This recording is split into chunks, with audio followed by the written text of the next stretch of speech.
great question. Q, your mentor did good, brother. Perception nowadays. How many people in here born in the 60s? How many people born in the 50s? Freaking awesome. And how many people born 90s and back? So one thing that we all had in common, and Q knows this, Quentin, as you know, we all had in common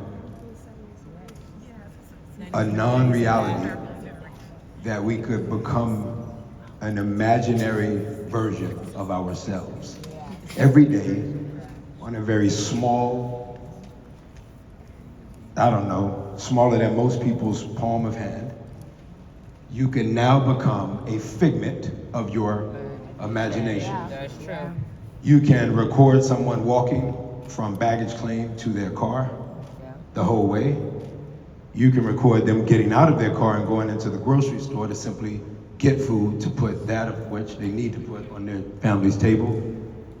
So mystique is all gone, mystery is gone. So the reality is that we are distracted so much that it's hard to get to the mirror that should say hello to us every morning when we brush our teeth. So identity crisis, I would say, is at an all-time high. There is a lack of identification of self at a major, major level. So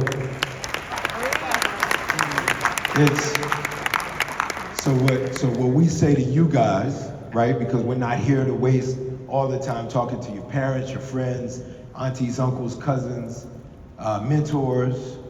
Mama Freddie, thank you to Mama Freddie. As much as you guys thank her, is as much as I can thank her. And she truly, to me, is affectionately coined as Mama Freddie. She saw me. She saw me, and the identification of what she saw me as, when I check myself in the mirror, it basically matches. I'm super flawed. There's no way I could play characters that entertain y'all if I wasn't flawed. But it matches, for the most part, who she saw me as.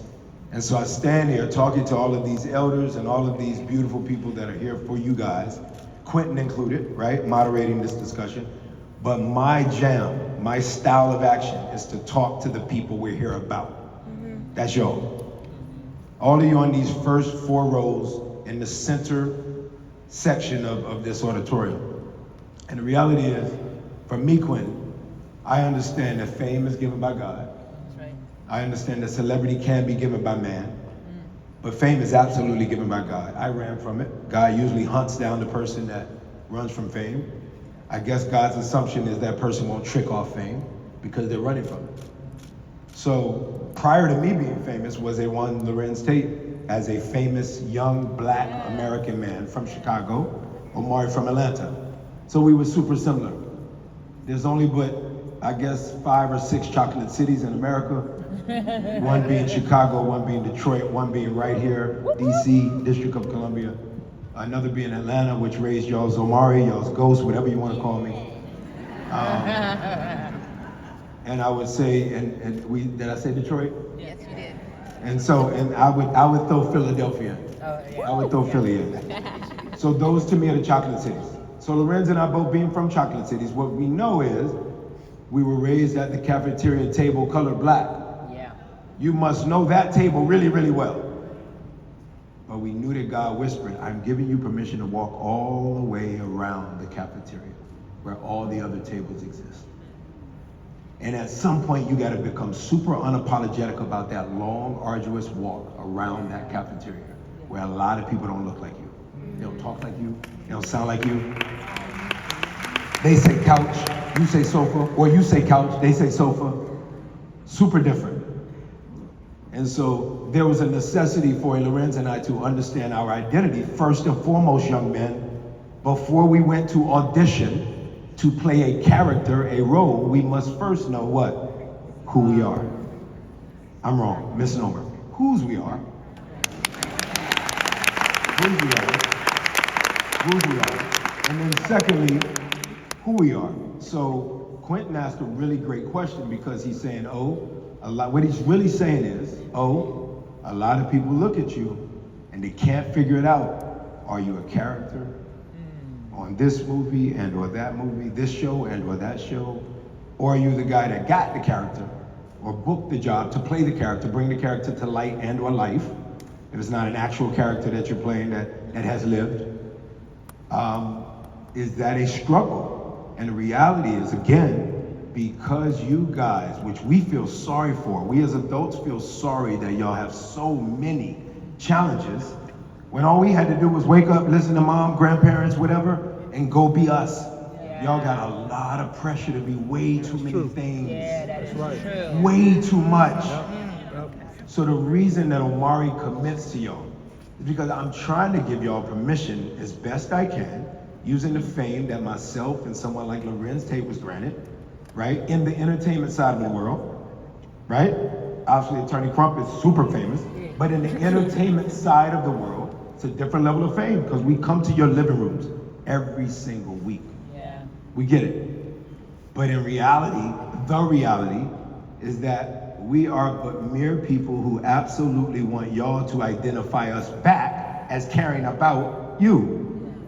So how we can help it, Quinn, is when you see someone that you have heard is kind of smart, when you see someone that you've heard kind of cares about you, when you see someone that you know portrays you, because we are but y'all. I see black boys and brown boys.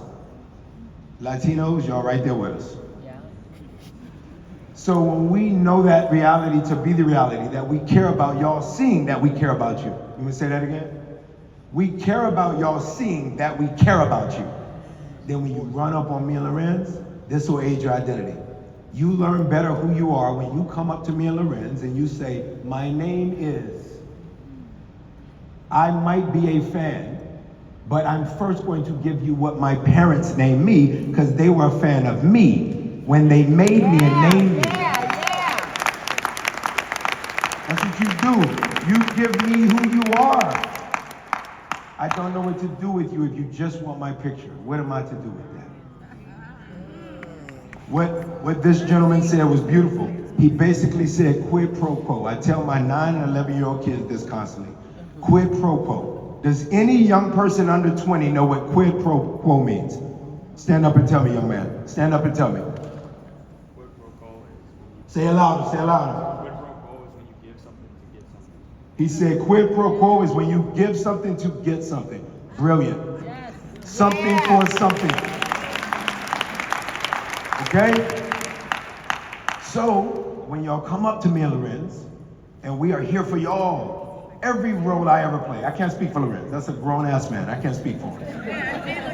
And he was doing it way longer than me. Way before me.